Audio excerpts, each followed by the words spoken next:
Good morning, everyone.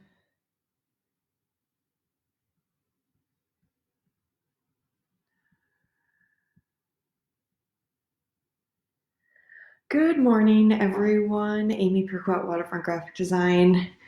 Got a little frustrated this morning. This new Facebook Live is really confusing. It's so different from the old one. So today I'm going to talk a little bit more on the inner beliefs and how that affects your business. I've had a lot of positive response on this. Um, I recently came across this story of the Buddha, the angry man, and the gift. If anybody's ever seen that story or read that story, it's pretty deep and profound. So a little bit about the backstory of that. Uh, it's a story, I guess. um, the Buddha comes into town, and the entire town and crowd is happy to see Buddha, but there's one angry man, and no matter what, that angry man just keeps yelling and screaming at Buddha. The crowd eventually gets angry at this one man, and Buddha says, "No, don't get angry at the man. Show him kindness. Buy him a gift, maybe even do something to make him happy." And I'm just going to read a little part of the story that I thought was pretty deep and profound. Buddha was talking to the man, and he said, "It is the same with your anger. If you become angry with me and I don't accept it, I don't accept your hostility, the anger falls back on you. It was initially yours to give. You are the only one who becomes unhappy, not me. All you've done is hurt yourself." So really, anyone who's angry, anyone who's upset, anyone who judges, that's all their own internal pain, right? That they're throwing off at you. So the same is true for inner beliefs. The beliefs that we have about ourselves are false. And believe it or not, most are negative. We create our life based off these false beliefs, whether you recognize it or not. Once you start looking inside yourself, you start to see these beliefs. If you believe that you are not worthy, you will surround yourself with people that confirm this belief. Once you start doing that inner work and start looking inside yourself, you will start noticing whatever it is about yourself that you're telling yourself, "I'm not worthy." Let's just use the "I'm not worthy" scenario. If you're not worthy or you feel you're not worthy, you will start surrounding yourself with people that will confirm that belief.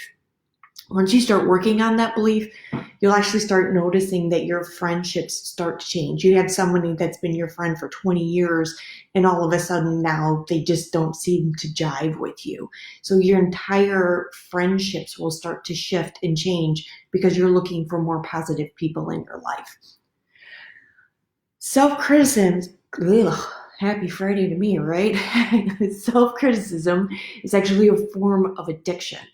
Negativity is a form of addiction. When you start realizing how negative you are, how negative you've been, then being around other people that are negative is actually, it starts being toxic for you.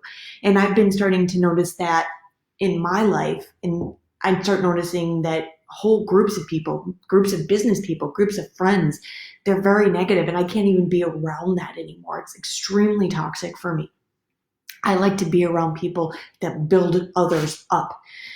Um, I recently saw a video from TJ Woodward, and it really resonated with me because I'm working on those negativity, right?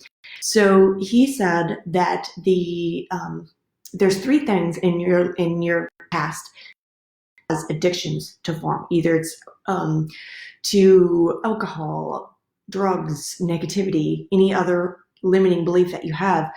They're caused from spiritual disconnection, unresolved trauma, and toxic shame. So toxic shame can be negative self-talk, things that we tell ourselves that is wrong with us. You can change your negative self-talk to a positive just by saying something nice about it. So if you've been saying to yourself, "Oh, I can't do that," change it to "I can," right? That it's as simple as that. but you have to recognize the fact that you're saying that to yourself. Or like a lot of people, a lot of women in particular, I'm ugly, right? Like I'm ugly. You may not say it to your friends or say it in the mirror, but like subconsciously you're saying to yourself, oh, I'm too fat, I'm too ugly. If you start paying attention to how you talk about yourself, change that dialogue and make it positive. These are also in self-help that sometimes people call them your shadows.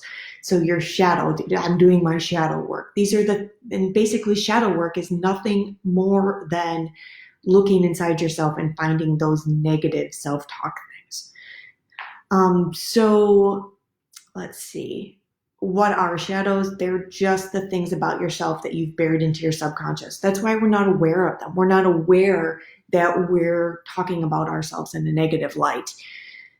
They're things that from your past, from your childhood, from, maybe when you were in your 20s, things that are about yourself that you don't want to see or deal with. They're trauma that you have not dealt with, that you've buried so deep that you haven't looked at it, you haven't wanted to deal with it. If you don't deal with these shadows, they will continue to run your life, whether you're aware of it or not. And so I know that's kind of deep and maybe a little sad for a Friday on this beautiful sunny day, but dealing with them can be really challenging to begin with. But once you start to deal with them, everything starts to feel lighter. Life starts to feel lighter. Life starts to feel happier.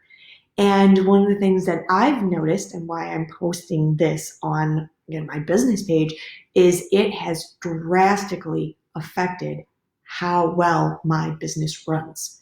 So I feel better, lighter. I dealt with it. I've got more of a positive self-talk. So when I go and meet with clients, they sense that positive energy and they want to work with me.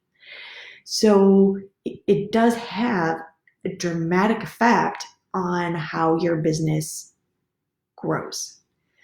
So I'm going to cut it off now. If anybody has any questions, shoot me a message and let me know. Okay. I'd be happy to talk to you about this. Have a great weekend and bless everybody. Bye-bye.